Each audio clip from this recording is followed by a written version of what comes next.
আসসালামু আলাইকুম guys, welcome to BD tiger Sen.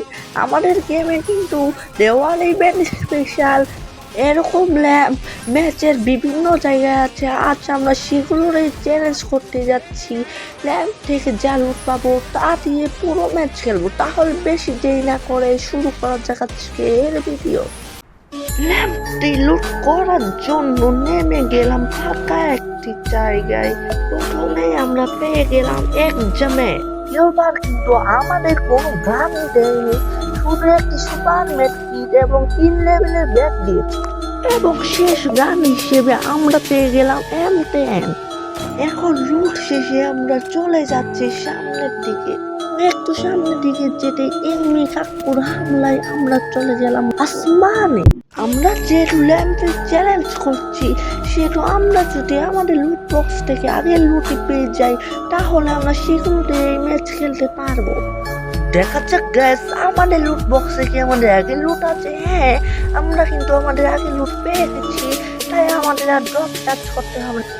এখন আমরা সামনের দিকে গিয়ে দেখি এনিমিটাকে পাই নাকি।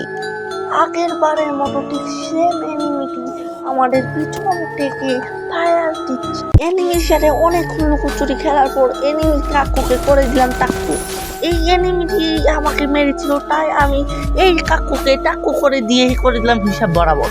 এনিমিকে মারতে গিয়ে ভুলে গিয়েছিলাম গ্রিনা দেওয়া পিস্তলের কথা, যেহেতু ল্যাম্পে চেঞ্জ করছি আর এই পিস্তলটি ল্যাম্পে পাইনি, তাই এটিকে ফেলে দিয়ে সামনের দিকে এগোতে লাগলাম। সামনে একটি গাড়ি দেখতে পাচ্ছি, এই গাড়ি নিয়ে যদি এনিমিদেরকে ঠেলা দেয় তাহলে আমাদের চ্যালেঞ্জ কিন্তু অনেকটাই সহজ হয়ে যাবে। সামনে একটি এনিমি আছে, দেখি এটিকে ঠেলা দিতে পারি কিনা। খারাপে আমার হেলথে 12টা বাজিয়ে দিয়েছে আর আমি ওকে ফিনিশ করে দিয়েছি। সামনের গাড়িতে কিন্তু একটি এনিমি আছে, এই খারাপে আমার হেলথে 12টা বাজিয়ে দিচ্ছে। ও গুলোর পরে নাকি নেটের যে সমস্যা, আর কি কইটা ম্যাচের 12টা বাজিয়ে দিল। আজ এই পর্যন্ত, দেখা হবে অন্য কোনো ভিডিওতে। চ্যানেলটি সাবস্ক্রাইব করে পাশে থাকো।